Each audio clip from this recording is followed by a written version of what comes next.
2020-2021ထိုင်းမြန်မာနှစ်နိုင်ငံလုံးစစ်အာဏာသိမ်းမှုဖြစ်ခဲ့တယ်။ထိုင်းနိုင်ငံစစ်အာဏာသိမ်းမှုတည်တည်ငြိမ်ငြိမ်ဖြစ်ခဲ့ပြီးမြဲမြန်မာနိုင်ငံစစ်အာဏာသိမ်းမှုဖြစ်စဉ်နောက်ပိုင်းအသေးအပြောက်စင်ရင်နေ့စဉ်တိုးပွားခဲ့တယ်။မြန်မာစစ်အာဏာသိမ်းမှုကိုထိုင်းဗိုလ်ချုပ်ကြီးဟောင်းဝန်ကြီးချုပ်ပရာယုတ်ကူညီခဲ့တဲ့သတင်းထွက်ပေမဲ့ထိုင်းဘက်ကညှင်းဆိုခဲ့တယ်။မြန်မာတိုက်လျင်ထိုင်းနိုင်ငံထဲကျွင်းဝင်မိတာထိုင်းတွေမကျေနပ်ပေမဲ့မြန်မာစစ်တပ်တောင်းပန်တာသူ့အသာတကြီးလက်ခံခဲ့ဘူးတယ်။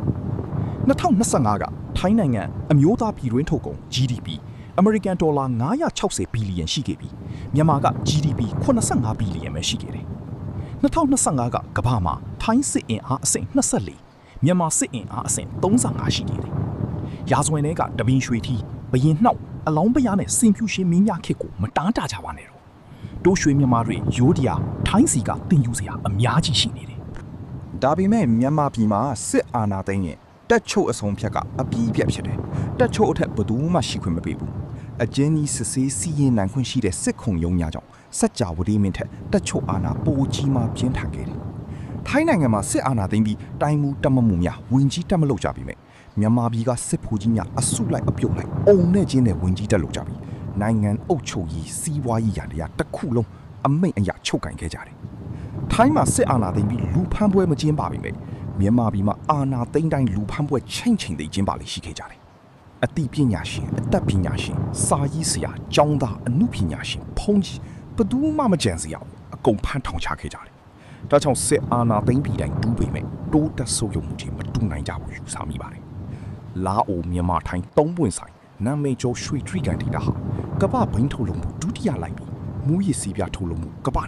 25%ရှိတယ်။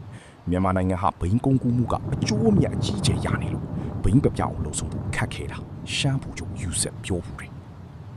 မြန်မာထိုင်းနှစ်ဖက်စစ်တပ်အချင်းချင်းမချစ်တော်လဲအောင့်ကနန်းနေကြရတဲ့ပုံစံရှိတယ်။မွေချင်းချေမြင်ကြတယ်။တကယ်ဖြစ်လာရင်ပါကိုက်နားကိုက်လောက်ကြမဲ့သဘောရှိတယ်။ထိုင်းဘရင်ချီးမြှင့်တဲ့ Knight Grand Cross First Class ကိုမြန်မာတက်ချုပ်ဟောင်းဗိုလ်မအားလာရရှိထားတယ်။ဒါပေမဲ့စစ်အာဏာသိမ်းကြတာချင်းအတူတူထိုင်းနိုင်ငံကဖွံ့ဖြိုးတိုးတက်မှုအရှိန်မဟုံမရက်တန့်ပေမဲ့မြန်မာနိုင်ငံကစစ်အာဏာသိမ်းပြီးတိုင်းပြည်အပတ်ပတ်ကစုပ်ယုပ်ကျဆင်းနေရတာစဉ်းစားစရာပါ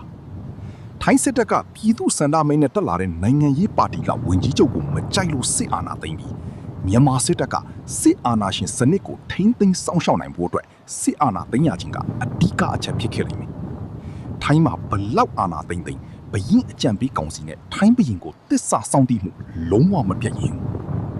ထိုင်းနဲ့မြန်မာဟာတမိုင်းချီအိမ်နီးချင်းဖြစ်ကြပြီးကိုတိုင်းပြည်ကိုပြန်အာဏာသိမ်းအစဉ်အလာရှိတဲ့စစ်တပ်ရဲ့နိုင်ငံများလည်းဖြစ်ကြပါတယ်။ထိုင်းနိုင်ငံအကျယ်ဝန်းဟာလာအိုကမ်ဘောဒီးယားနှစ်နိုင်ငံပေါင်းထက်ပိုကြီးပြီးမြန်မာပြည်ထက်သေးငယ်တယ်။မြန်မာနိုင်ငံဟာအရှေ့တောင်အာရှမှာကုန်းမြေတစ်ဆက်ဆက်တဲ့အကျယ်ဝန်းဆုံးနိုင်ငံဖြစ်တယ်။မြန်မာနိုင်ငံမှာဒေါင်းဟာအမျိုးသားအမတ်လက္ခဏာဖြစ်ပြီးထိုင်းနိုင်ငံမှာစင်ဟာအမျိုးသားအမတ်သားဖြစ်ပြီးအကောင့်ကြီး2000ကျော်ရှိတယ်။ထိုင်းနိုင်ငံမူလနာမည် Kingdom of Siam မှာ1939မှာ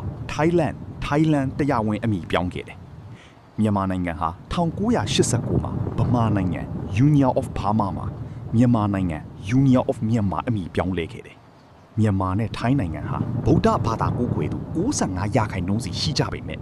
မြန်မာနိုင်ငံဟာအနောက်တိုင်းပြက်ကလေး Gregorian အသုံးပြုပေမဲ့